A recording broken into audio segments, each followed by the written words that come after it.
Personal notice. Changes my stock and trade. If the job's too tough for you to handle, you got a job for me, George Valentine. Write full details.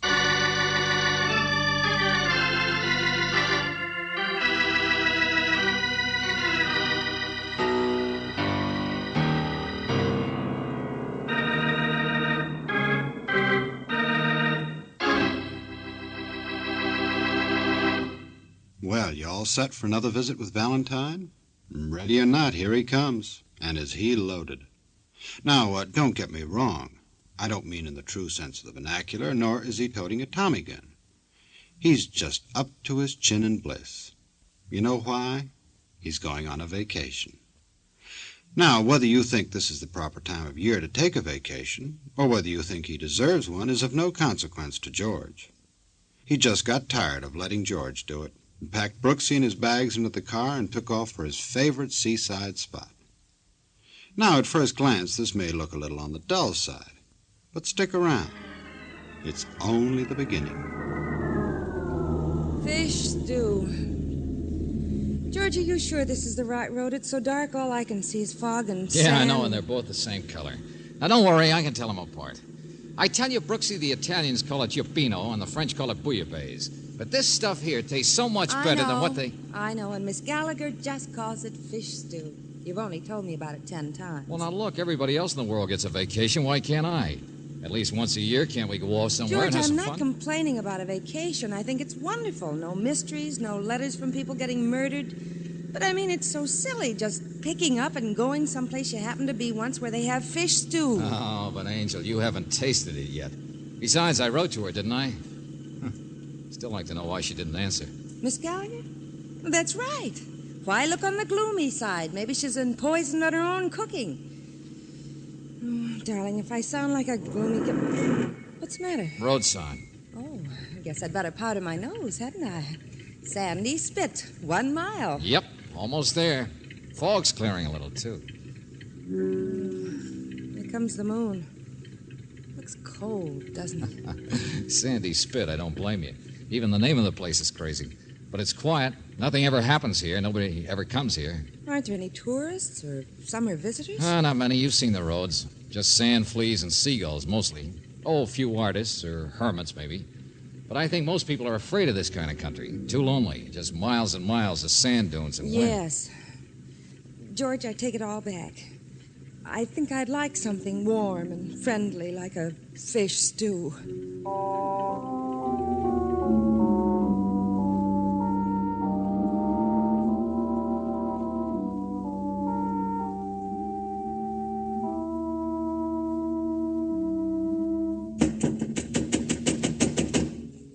Place looks totally different, you know, in the daytime. I mean, when the sun's out.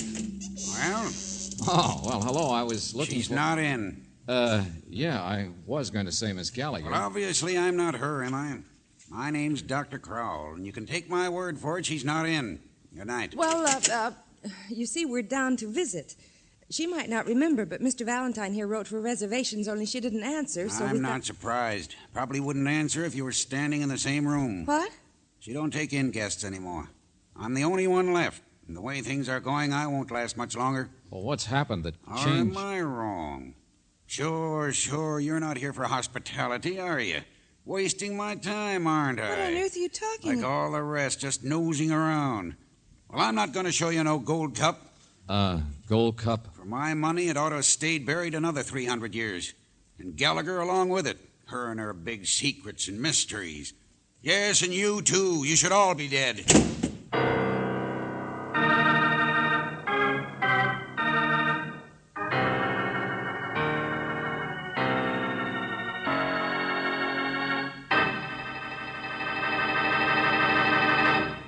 Now, that's what I call a fine example of seaside hospitality.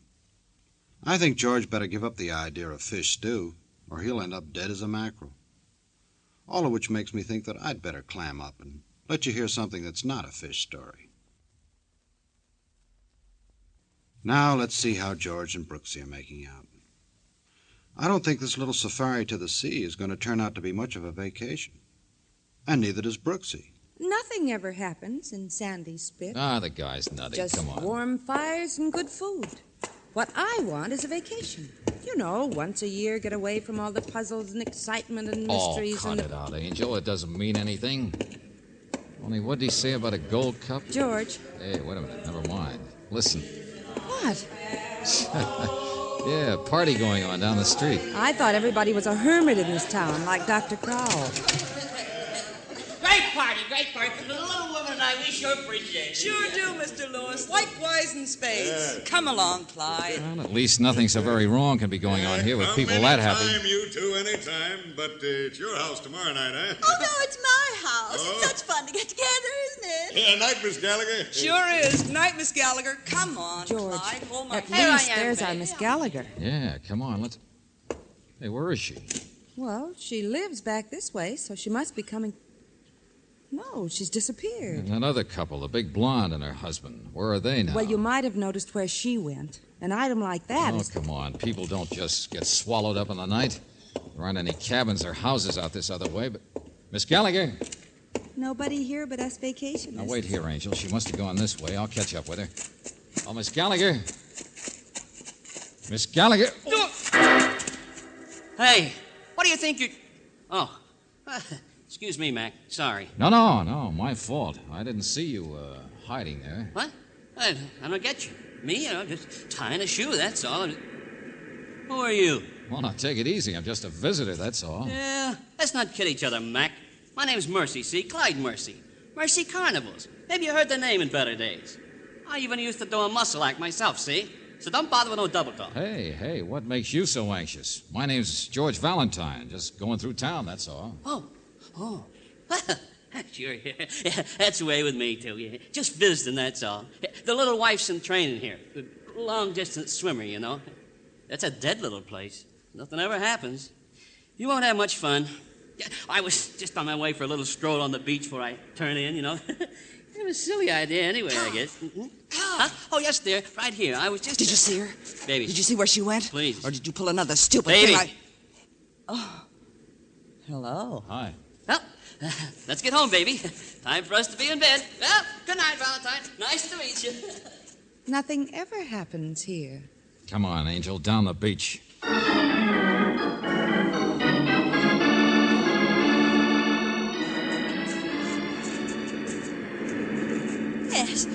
Yes, I'm Liza Gallagher. That's right. Well, we didn't mean to scare you. Hey, you know, the climate must make people jumpy around here. Miss Gallagher, don't you remember my name? I was just going for a walk on the beach, but you didn't see anyone else, did you? Clyde Mercy Look, or... Miss Gallagher, what's happened to this place? In the old days, people didn't go in for parties. And afterwards, they didn't go sneaking off at this time of night to go in for... Huh? Oh, I'm sorry, but I thought I heard... Oh, what do you know about the old days? What do you mean? Well, I was here last year, don't you remember? George, wait. There is somebody. Stand still. Please don't move. Mr. Lewis. It's Todd Lewis. Don't let him see us. The man who gave the party. Yes, he's a sculptor. There. Now he's gone. Uh-huh. Does he always go walking up the beach with a clam shovel at this time of night? Is that the secret? You all sneak off to dig He clams? pretended he was going to bed. That's what he told everybody at the party. Well, he could be going to that other house out there, that big, empty, lonesome place at the end of the point. Oh, no, that's rented by somebody named Brown from the city. But he's only here weekends for his health. He has a bad heart, Mr. Brown does. Besides, he wouldn't notice if anybody came walking past his place up the beach. Notice what, Miss Gallagher? George Valentine. What? That's who you are. I remember now. You're the one who was sort of a detective. Well, yes, but... The post office sent you, didn't they? It was because I didn't report the fire. Hey, What's wait all a minute. this? Fire? And now you've come to arrest me. Miss Gallagher! She's fainted.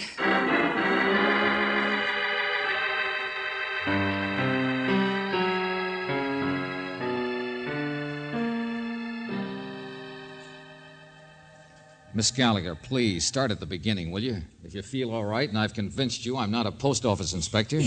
Yes. I'll show you. The gold cup. It's a relief to tell somebody. About a fire in the post office? Yes, because I'm the postmistress, too, in this town. Use the back of the grocery store. Oh, so that's it. And there was a fire, just a little tiny one. No one else ever knew about it. But that's when I found the cup.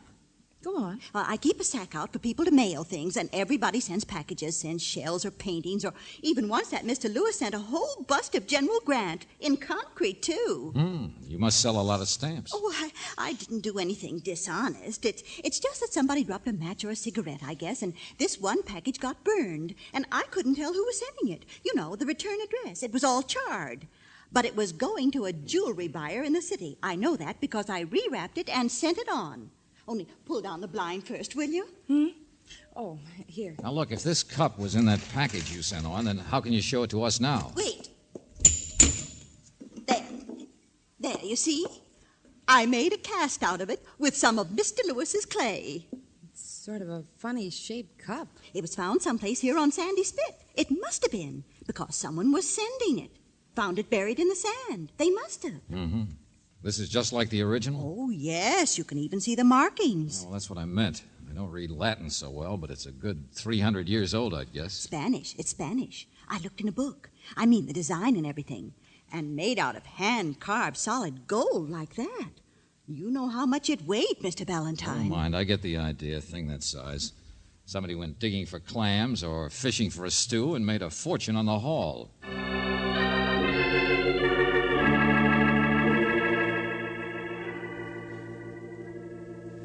And this is a vacation, George? Oh, Brooksy, who wants to just eat on a vacation? Who knows? In the morning, you and I might do a little digging for buried treasure ourselves.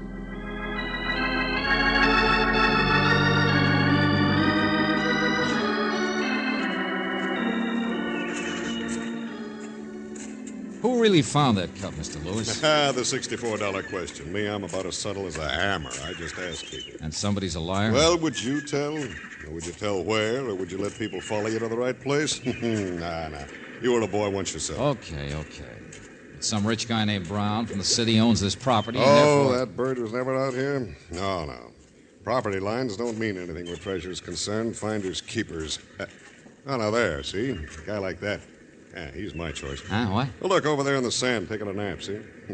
Hey, come on. Let's give him a thrill. It's that carnival guy, isn't it? Clyde Mercy? Right. The one with the blonde wife? Yeah, don't talk so loud. Wind's behind us. Yeah, get around to the other side of this dune. Carnival. Clyde's a big-time failure. I don't know how he ever snagged a babe like her, but shh, easy. Oh, brother. Not enough we got a treasure hunt. We have to play games, too. Well, what do you come to the beach for if it's not to have a little fun? Come on. These people all take it so seriously. Here, now wait, this'll wake him up. Pull it, hands up, Clyde. We want the gold in your teeth. And don't pretend you haven't found something. Yeah. Clyde's not laughing. You didn't scare him at all. He's too dead.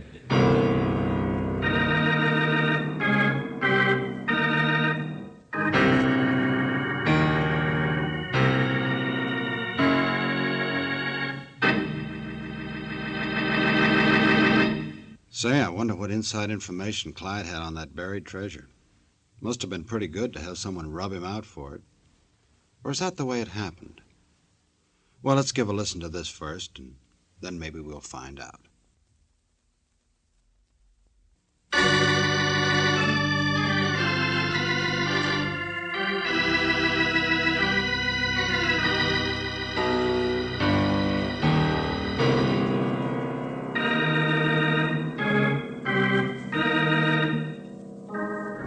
Now, back to George Valentine.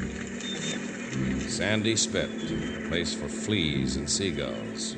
But if your name is George Valentine and it's your vacation, you want to go there because of Miss Gallagher's fabulous fish stew. And then, like everybody else, you get curious about the treasure, an old Spanish gold cup that someone found buried in the sand. Only now you've found something else in the sand. The body of a man, Clyde Mercy. Murdered. Sure. You don't need a diagram for that. Look, clam shovel. Hey, don't touch that. All right. But it's what somebody used to smash his head with. Yeah. Put up a little fight, though. Must have hit him several times. I told you people took this treasure stuff too seriously. Did Clyde hear? Huh? Oh, sure. Worse than anybody else. Yeah, you see his wife, the blonde, she's in training for long-distance swimming or something. She'd go trotting off in a white bathing suit every morning, and the minute she was gone, this little guy would sneak out into the dunes and start his daily prospecting. Get rich quick. Hope springs eternal. I wouldn't be so sure. Clyde here found some gold. What? Yeah, his hand here. Look. Holy smoke. hanging on to it for dear life. That's right. Gold coin, Spanish. About the same date as that cup.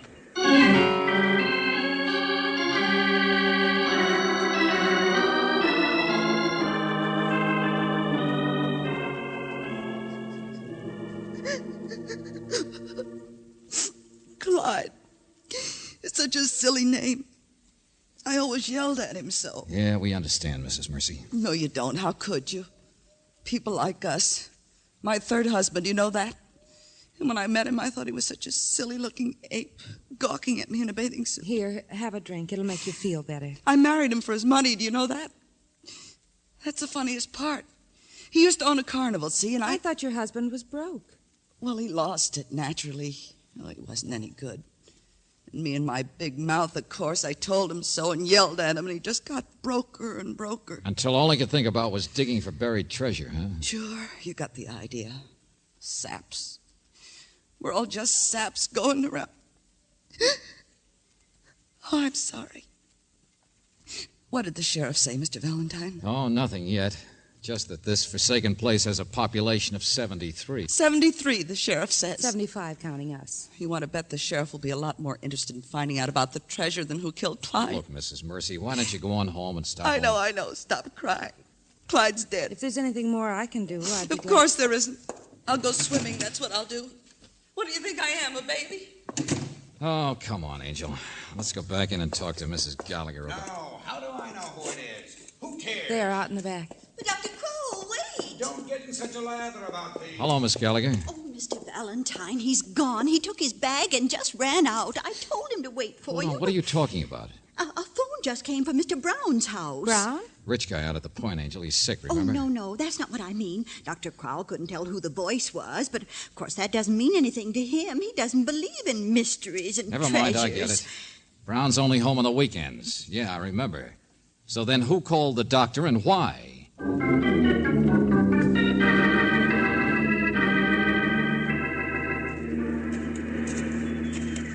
The house is just up around to the right there, overlooking the beach. Yeah, sure. Just wait a minute, will you? What is it, George? Hurry up, please, Mr. Valentine. I was just looking at a piece of paper.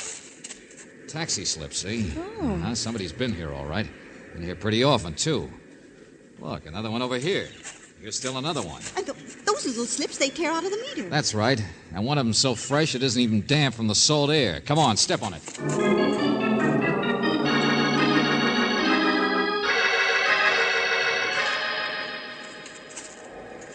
Mr. Brown doesn't put the shutters up, but the place is always locked up tight. This path here? Most of the time he uses the door back here by the shed. Wait a minute. Mr. Lewis! Hey, what are you doing out here?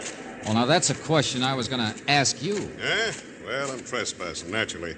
No, I just saw a man hurrying in here from across the dunes carrying a bag and wondered what was up. That was Dr. Crowell. Sure, but Miss Gallagher, you wait here with Miss Brooks, will you? Come on, Lewis. Yeah. All right, George.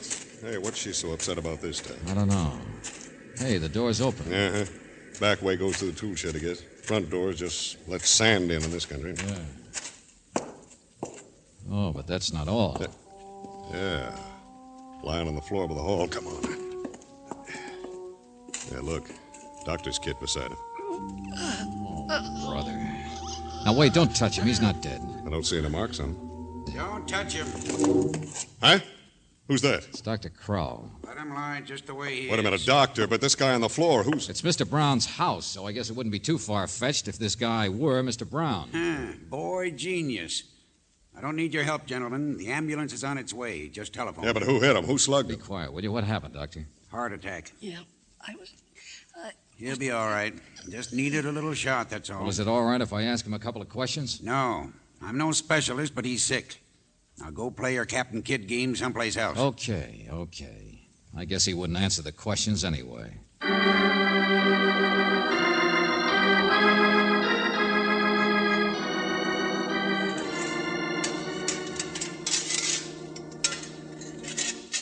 You know, Mr. Lewis, you seem to be around every time something happens. And you're the one that I saw out walking last night with a clam shovel. Everybody here's got one. There's 100 of them, several in some homes. Any one of them could have been used as the murder weapon. Oh, sure, and they all look the same. Only, there's none here. I can't find Mr. Brown's clam shovel. And yet there are clam buckets, the rest of the stuff. Uh-huh. There ought to be one, shouldn't there? Wait, I'll take a look at the outside lock. Yeah. Hasn't been touched. Ones in front of the house haven't been either. Okay. So if there was a clam shovel in there and somebody wanted to use it, they'd have to have a key. So you eliminate the mystery, don't you? It's the person with the key who used the shovel that's missing. In other words, Brown himself. Hold it, will you? Yeah, here, Angel. Did you get hold of that taxi driver? Yes, the driver remembered all right. Now, what's this? Go on, Brooksy. He says he drove Mr. Brown out just half an hour before we came. Yoo-hoo! What did she tell you, Mr. Valentine? It's Mr. Brown who found the treasure, all right. Mr. Brown even paid the driver not to tell anyone he was coming out here. I mean, during the times when he was supposed to be in the city. Today, George, the driver told Mr. Brown all about the excitement here. Over the murder and the treasure and everything. Oh, simply everybody knows now. And he said Mr. Brown suddenly looked very ill. He didn't want to talk about it. He seemed frightened. Then he went in and had a heart attack. Well, that's it. What more do you need? It's been him all along. Yoo-hoo! Mrs. Mercy! She's out there swimming. See? Yeah. So Brown found the treasure. Poor little Clyde stumbled into what he was doing and... Come here, Mrs. Mercy! Come here, quick! Mr. Brown will have to tell where the treasure is, naturally. They'll make him, and I guess all the rest of us can Okay. We'll all be rich. It's all over with the shouting. Come on, Angel. Yeah, George. What did I say? Oh, I wouldn't worry him. What's the matter? Gold makes people do funny things. But I guess there's more than one kind of gold, isn't there? What? She has beautiful hair, doesn't she, Brooksy? Oh, that Mrs. Mercy. Yeah, that's one kind of gold. White bathing suit and all. George, I don't understand. And then there's another kind of gold, like Mr. Brown has, the kind in the bank. Oh. Are you trying to say a rich man wouldn't be likely to commit crimes and then be so surreptitious if he'd found a buried treasure? Mm-hmm. But he might be surreptitious about something else. Mr. Valentine. Hello. Oh, there, I feel lots better. Water's wonderful. Hello, Mrs. Mercy. This is the only good place around here to swim, I guess, isn't it? Down here by Mr. Brown's diving platform. Oh, sure. Do it all the time. I'm in training. Uh-huh. Well, when a man is struck several times, when he's fighting for his life, do you think he could be greedy enough to still hang on to a piece of gold? What's that? Oh, please don't talk about Clyde. Why not? Your third husband, who was getting broker and broker. You left him every day, didn't you? To parade in front of the window of the man who would often leave his job to be here. What? Say, what's eating you? The gold coin. Clyde fought for his life. His hand would have been open. The coin would have dropped out. So somebody put it there after he was dead. And certainly that wasn't the one who found the treasure. Why put the finger on himself? So there must have been another motive. I don't get you. All right, take a package being burned in a post office sack. Somebody could drop a cigarette or match, and it might burn just the right part of the package. But it would be a lot easier to do the burning first, and then put it there for Miss Gallagher to find and be curious about. Again, there must be a motive. I'm going up to the house. I think you're crazy. Mrs. Mercy, you should have put another shovel in there, so that Mr. Brown wouldn't see his was gone and catch on to what you'd done. Mr. Brown's not here. He's in town. So Mr. Brown wouldn't realize what you were really like. Realize you'd murdered your husband and have a heart attack because of it. No, I didn't. Heart attack? No, he didn't. It's not true. Oh, lady, you give yourself away every minute, don't you? Yeah, the lady who killed her husband so she could hook a man with gold. Only, ironically enough, Mr. Brown had a heart attack. Oh, no. Oh, well, don't worry. He can still marry somebody, but it won't be you. Sure, that's right. He's not dead. You are, sister.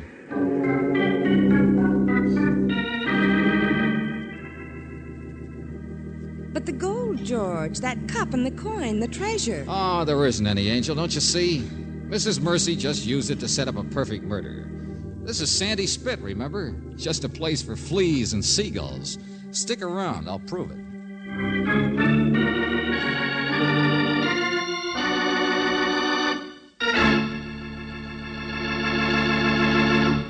Well, now that we know who bumped off Clyde and why, I still have a question.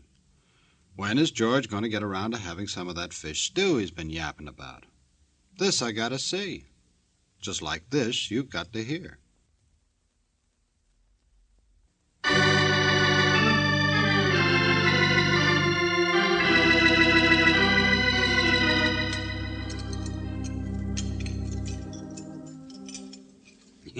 More, Miss Brooks? Doctor, don't interrupt. Yeah. Well, anyway, Mr. Brown wasn't mixed up in it at all. It was just Mrs. Mercy. He confirmed that finally when he got over the shock of finding out what she was like. You see... Well, go on, George. Oh, lobster. Look at that. Pieces of lobster. Right, young man. Whitefish, too. Oh, love whitefish. Yeah, man. But she started the whole treasure fever with an old gold cup and a coin. Mailed the cup. Made sure Miss Gallagher would see it and spread the excitement. Oh, dear. Oh, Gallagher's all right. She's back on the job now. Pass the bread. Yeah, sure. Hey, you know, the idea was a good one. With evidence of Clyde having been killed by the person who found the treasure, the police would never think of his wife as the murderess. 73 suspects. A crime blamed on greed. Sure a good idea, but it didn't work. Yeah, women should stay where they belong. Isn't that so, Liza? Oh, now, Doctor, stop it. At home, you mean? Yes, I think so, too. I couldn't help noticing you and Miss Gallagher, Doctor. You seem so happy now, so different from when you... What's that? What's that? Me and who? Now, don't get any wrong notions, young lady. Valentine here, he understands. Woman's place is in the kitchen. Sure. That's all the doc wants, Angel. You see, I do understand. I'm a fish stew man myself.